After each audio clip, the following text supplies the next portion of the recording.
Hello again everyone, and today I'm taking a look at a lens I've had a lot of requests to test out. The Samyang 10mm f2.8 for APS-C cameras, Digital SLR, or mirrorless with an adapter. Ultra-wide-angle lenses are great for capturing a wide field of view or for shooting indoors, and the stretched corners tend to give you quite dramatic images that draw the viewer into the picture. This Samyang option is a fully manual lens that can be found for about £350 or $500 US, which makes it a slightly more expensive possibility for an ultra-wide-angle lens. But then again, it has a maximum aperture of f2.8, meaning it can let in more light than any other 10mm lens currently on the market, which is a very nice bonus.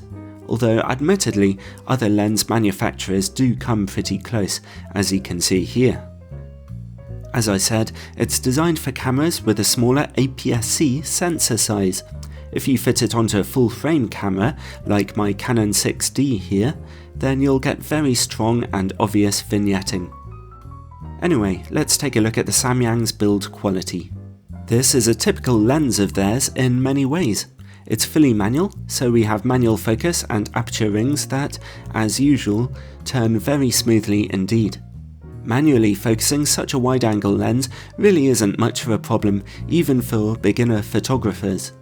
The lens's body is made of plastic and metal, and it's not too big, but as you can see, the front glass element is very large. The front lens cap is naturally also quite large, and it fits on well enough, but it is a bit wobbly on there. That plastic lens hood you can see is permanently fixed on, which causes what is perhaps this lens's most serious issue. You can't use screw-in filters. So no polarizing filters or ND filters for you. That's a real shame for landscape photographers. Aside from that though, the lens's build quality is perfectly fine, typical for a Samyang lens. Let's move on and look at image quality then.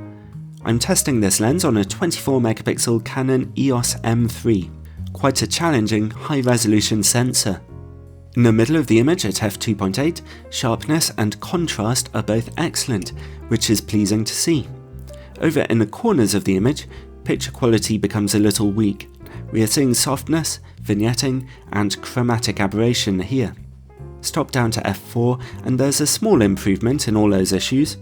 At f5.6 we're definitely seeing a clearer picture, but it's still not very sharp. However, at f8 there's a bit of a jump in quality and we see good sharpness and less chromatic aberration than we normally see on ultra-wide-angle lenses. At f11 the effects of diffraction are kicking in and we're beginning to see a little softness, and at f16 the image is soft.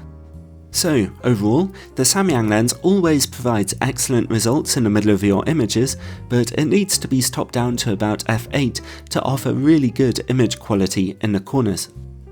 One thing I haven't mentioned yet is this lens's colour rendition. Here it is compared to another Samyang lens I was testing at the same time.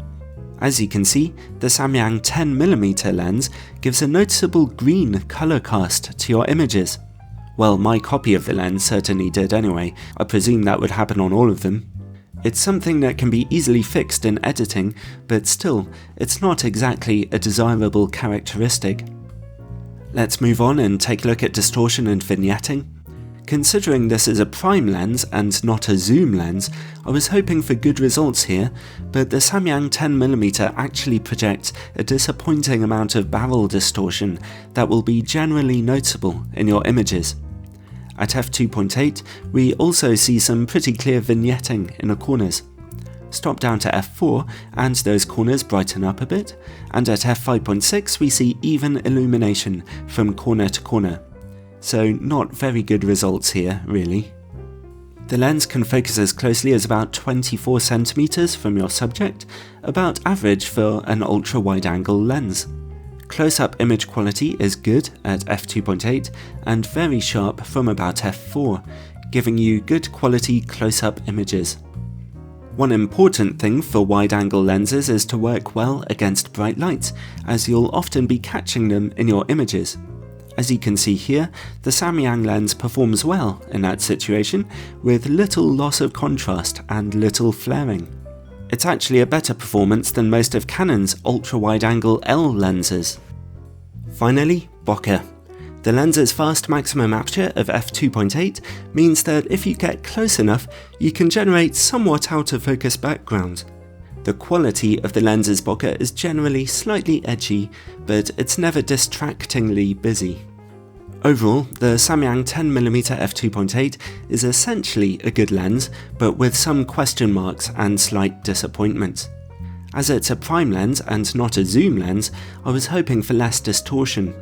The optics seem to give a notable green colour cast to my images, and being unable to use screw-in filters is a serious pain for landscape photography. However, when the lens is topped down to f5.6 or particularly f8, it produces very sharp images indeed, with only a little chromatic aberration. And with its f2.8 aperture, it does let in a good amount of light. And also, it doesn't have too much trouble in working against bright lights. So the Samyang 10mm f2.8 may not be the most recommendable ultra-wide-angle lens, but neither is it an especially bad one, and I can imagine some video makers might particularly appreciate it for its lovely wide aperture and nice manual focusing.